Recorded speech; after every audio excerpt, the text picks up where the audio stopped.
There's a monster lurking at the center of our galaxy. It's a monster, all right.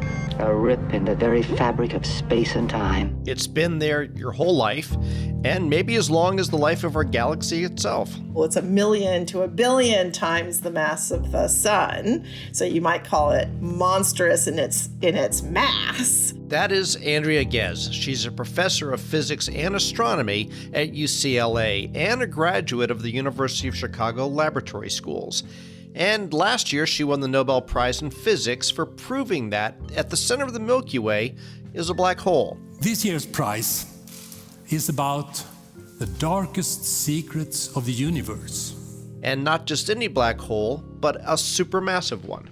Today, we think that most, if not all, galaxies harbors black holes at their centers, and that this black hole plays a really essential part in both the formation of the galaxy, our own is the Milky Way, and the evolution of galaxies, which are really the fundamental building blocks of our universe. If you've seen or read any sci-fi, your first reaction is probably to fear that we're being sucked into this black hole. So black holes have this very bad reputation of being cosmic vacuum cleaners. That is an unfortunate and incorrect conceptualization. For the most part, most things that are nearby it will happily orbit the black hole in the same way that the planets orbit the sun.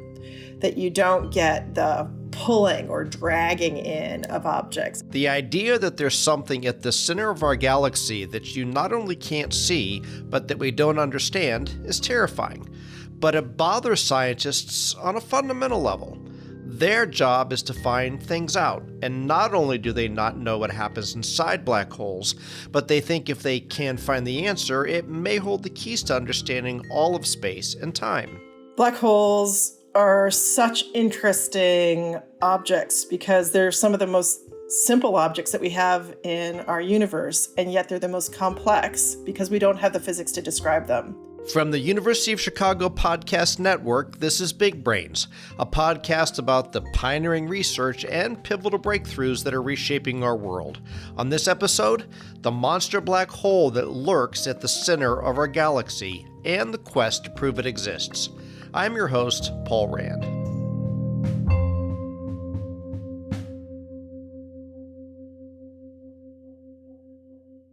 Andrea Ghez may have won the Nobel Prize in 2020, but she's been thinking about space ever since she was 4 years old. Oh gosh, the scale of the universe was really what caught my fantasy. That's what caught my fancy and my fantasy.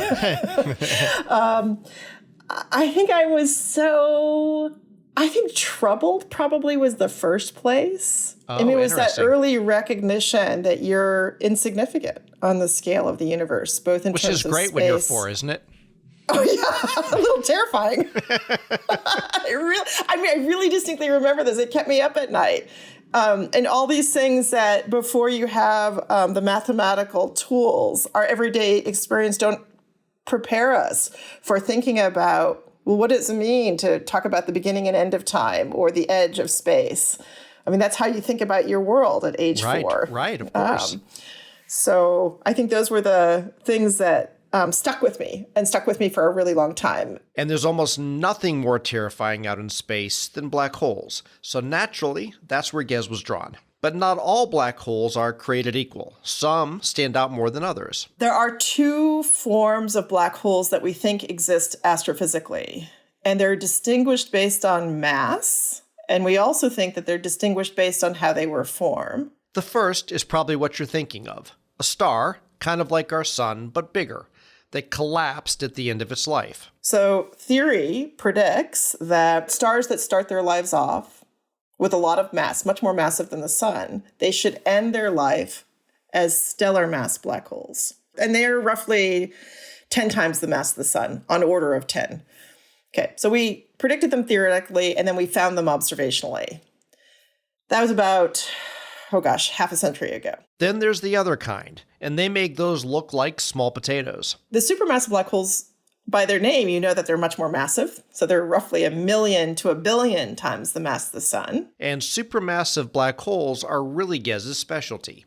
She was awarded the Nobel Prize in 2020 for proving that one is at the center of the Milky Way. So observations of the centers of galaxies revealed phenomena that weren't easily explained by other things that we recognized. And that led people, those observations led people to suggest that they could exist. And that's what's such a big deal about this result, is that we've demonstrated that this other type of black hole, the ones that are a million to a billion and that reside at the center of galaxies, exist. But wait a minute. Black holes are called black holes because we actually can't see them. Heading towards blackness. They emit no light. So how do you prove something exists if you can't see it? It's all blackness. To see the unseeable, Ghez has an ace star near the black hole. So SO2 is my favorite star in the universe. Okay. Okay. That's quite a designation. Why is it your favorite? And it's my favorite because it's the one that has the most capacity to tell us what lurks at the center of the galaxy. What Ghez did was take very good measurements of the things you can see, like the stars nearby, and she could see they were orbiting something invisible but very big. How long does it take these stars to orbit whatever's at the center? So SO2, my favorite, goes around the center of the galaxy every 16 years. So once we could figure out both the size of the orbit, like how far away it gets, the shape of the orbit, and the time scale of the orbit, we can figure out the mass that's driving its motion. So we, at that point, could say there's 4 million times the mass of the sun inside a region that corresponds to the scale of our solar system. And that is the proof of a black hole. And so what came first in this realm, the galaxy or the black hole? Well, that's a great question. In fact, it's kind of like the chicken or the egg question. And for many years, people didn't know. And in fact, in the early years of this research, that's how it was phrased. Which came first, the galaxy or the black hole? And in fact, as a community, we had explanations that could support one or the other.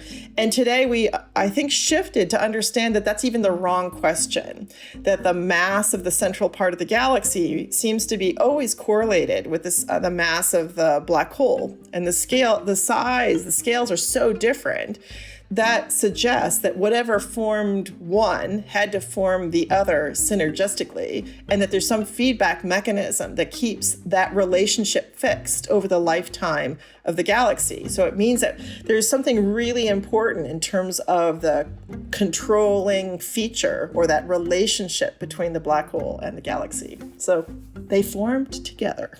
But in fact, because we think that there's such an intimate relationship between the supermassive black holes and their host galaxies, so the supermassive black holes are found at the very center of these galaxies, we think that they formed from the process that gave rise to the galaxy in the first place. So if you think about the universe, which started off as an incredibly simple place, it was big, empty, kind of boring. A little dark. A little dark, very dark.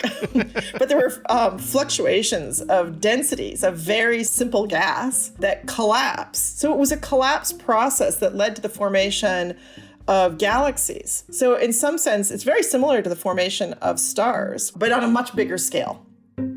So then is the idea, as you describe it, that every planet, every star eventually becomes a black hole?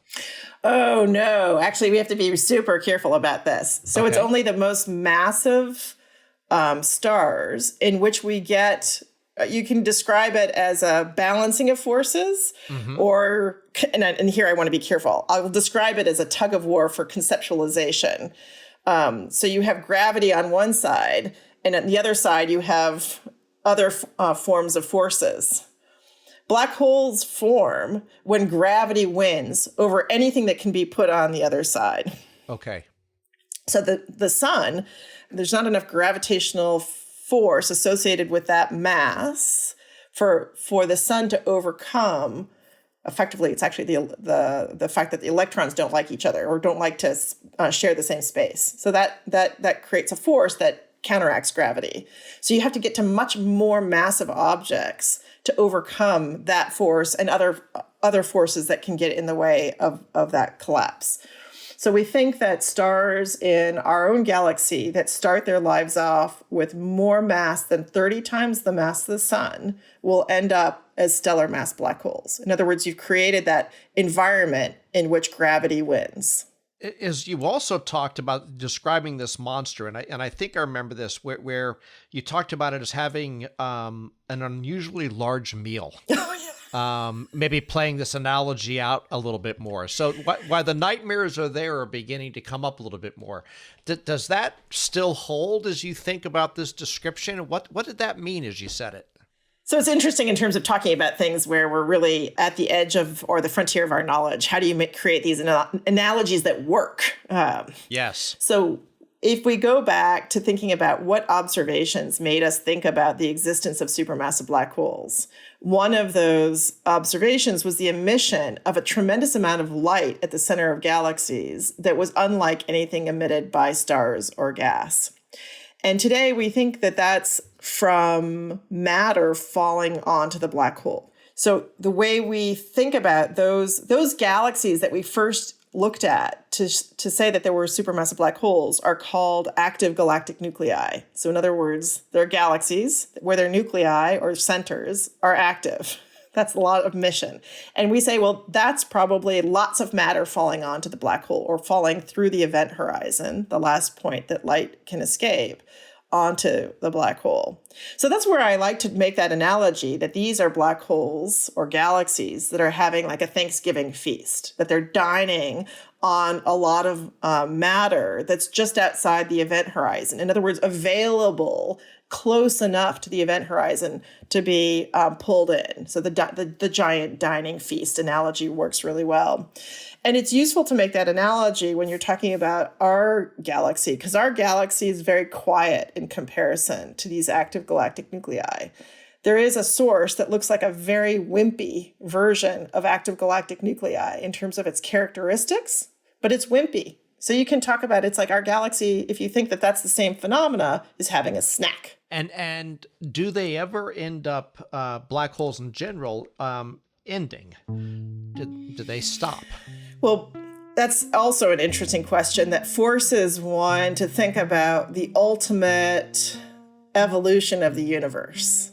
Okay. So our universe has been around for roughly 14 billion years. That seems like a long time scale to us. It does. But the universe is going to go on for much longer time scales. If you just, these things live, all the objects in our universe live for a long time. But black holes live for a really long time. There's a wonderful book by Fred Adams called The Dark Ages, which just runs basically a simulation of the universe out to its absurd endpoints. And what you have is a very dark place, and hence the name, and a lot of black holes just hanging around.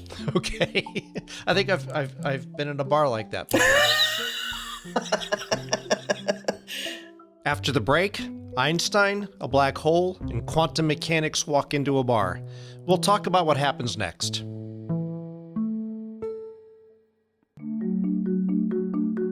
Hello, Big Brains listeners. The University of Chicago Podcast Network is excited to announce the launch of a new show. It's called Entitled, and it's about human rights. Co-hosted by lawyers and UChicago Law School professors Claudia Flores and Tom Ginsberg, Entitled explores the stories around why rights matter and what's the matter with rights.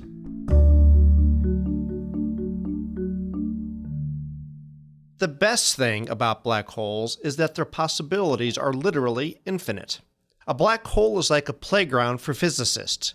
Even how things circle around this black hole can tell Ghez secrets about the universe. So they're quite simple, and yet we don't have the physics to describe them.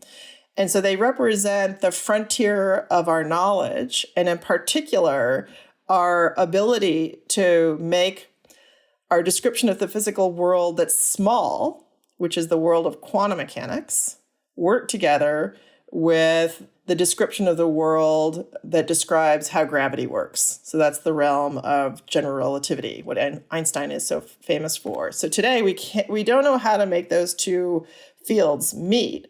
And while black holes are a prediction, or an expected outcome of general relativity. We can't describe the details because you have to understand how to make that description of quantum mechanics work with the description of general relativity. So in a sense, they're really exciting because they say, if you want to understand physics, like from a pure physics perspective, push our understanding of physics forward, these are objects that are incredibly exciting because they represent where that mixing happens. What Ghez wants to test using black holes isn't just some obscure theories, but the fundamental natures of our universe. Gravity is one of the 4 fundamental forces of our universe. But in fact, it's the least tested of the 4 fundamental forces. So we've been able to get into this new era of asking, well, how does gravity work near a supermassive black hole? Does gravity work in the way, in this region, outside the event horizon, in the way that Einstein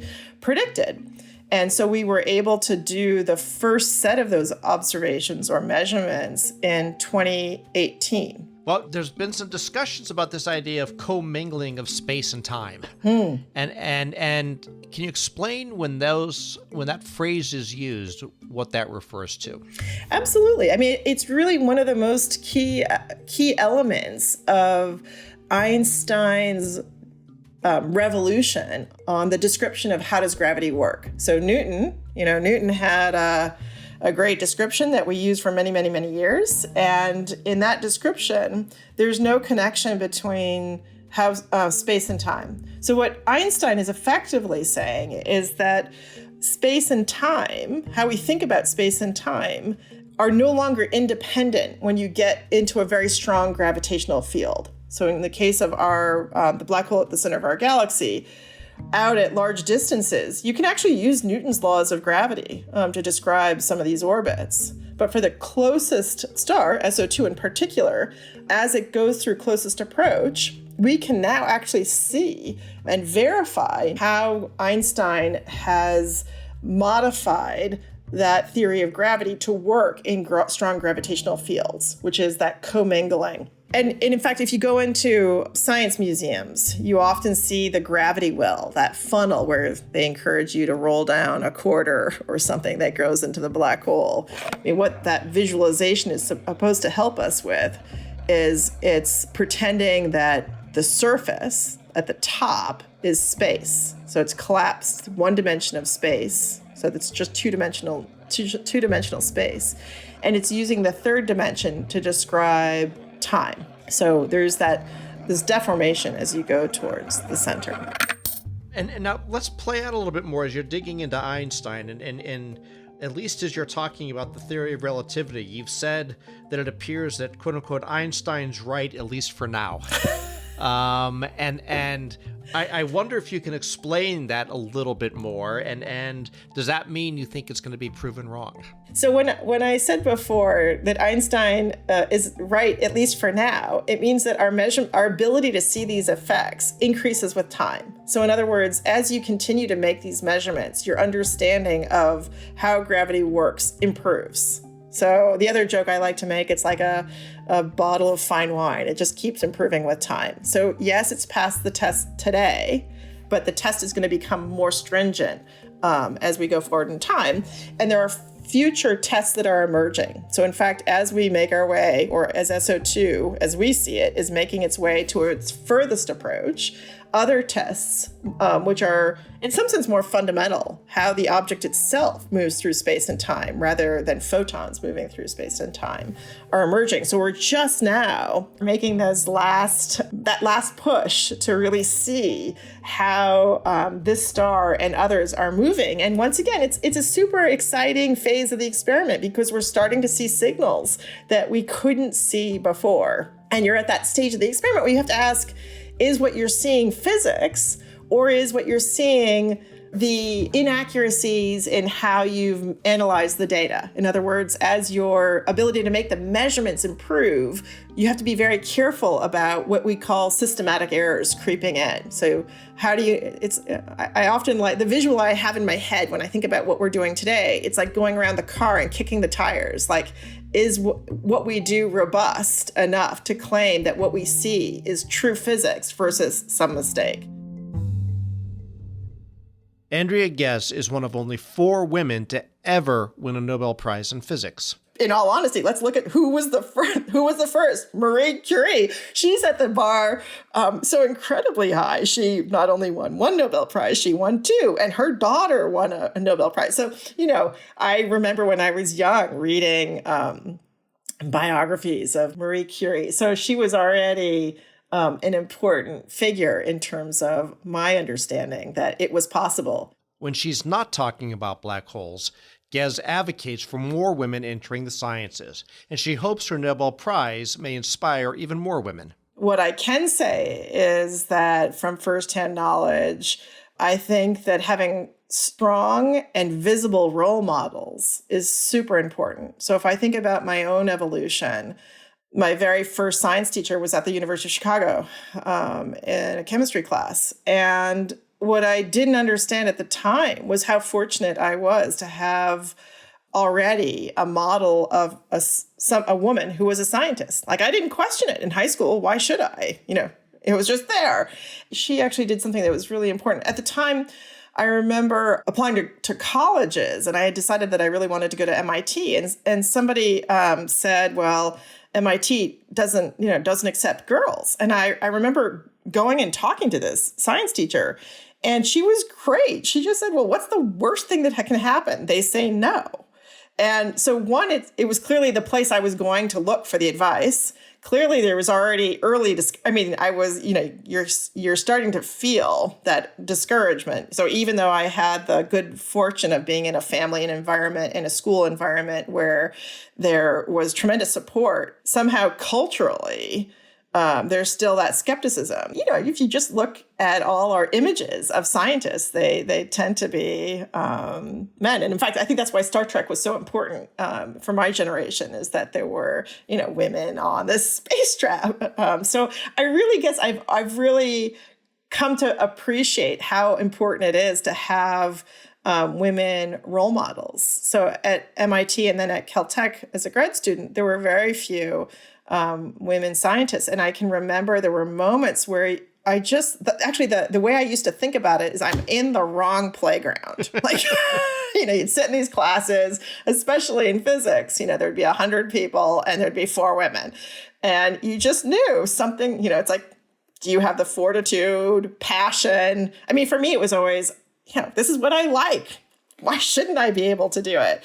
But I think it's what also makes me so interested in teaching at the undergrad level, to teach the earliest classes where you can help change the notion just from it's almost that unconscious bias perspective. How do you think about a scientist? What do they look like?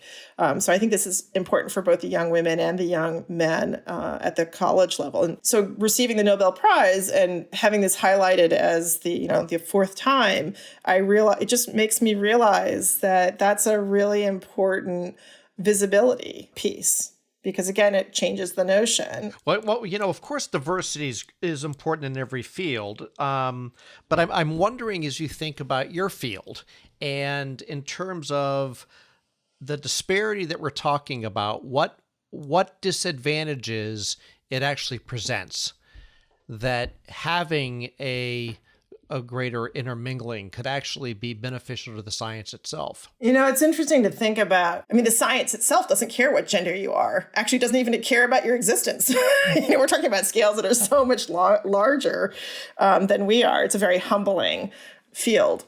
I guess the things that have come to mind as I get older is there's something very liberating, actually, about being, in terms of suggesting new ideas, and being kind of maybe challenging the status quo in terms of how people think. There's some social cost for doing that. So if you're in the majority, there's more social cost for suggesting new ideas. If you're already on the outside, I think there's less cost. And it maybe gives you an opportunity to not only think differently, but also speak differently. What I really think, and I feel strongly about this, is that diversity of thought is really important. And in fact, it's why competition is so important. So another aspect of this prize is that both I and my competitor were awarded the prize. And it's also given a wonderful opportunity to talk about the benefit not only of competition, but also the idea that two different points of view is really valuable. I mean, I think that we've not only kept each other on our toes, but we often think quite differently about the work. You learn. While these groups are independent, they're not, the fact that we're all part of a community, which means that we're constantly presenting our results at meetings or publishing our result, means that, you are learning from each other. So there's been this interesting ratcheting up, I would say, of understanding. And in fact, I think the work has gotten so much further for the existence of these two groups. So I think that really highlights how much further you can get when you have different modes of thought, whether or not that comes from your background, your training, your just overall experiences. I think science will always benefit from multiplicity of viewpoints. One final question that I'm wondering is we're coming out of a period where the climate reports are more precarious by the day. You're out in California where the wildfires and other ramifications of climate change are really starting to ravish the earth in a lot of different ways. How in the world that you operate in do you look at what is happening into our world and either gain some comfort out of that, gain a different perspective on that, or it doesn't impact you in your thinking in any way? Oh, I think it's hard to be human and not have this impact your thinking. We as humans are having incredible impact on our environment and our ability to survive. I personally think about this from the point of view of how important it is for people to understand what scientists have to say about the status of our climate, the status of our global health. And this is where I think astronomy plays a really important role, because I like to think of astronomy as the gateway science.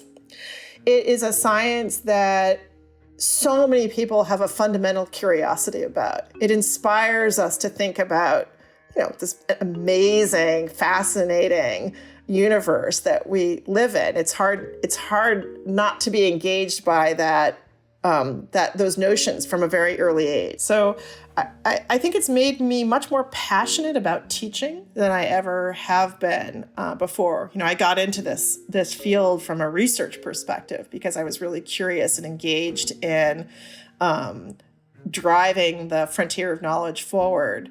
But the older I get, the more engaged and I get with the other part of new knowledge in universities, which is the training of that next generation. And I think astronomy has a great role there.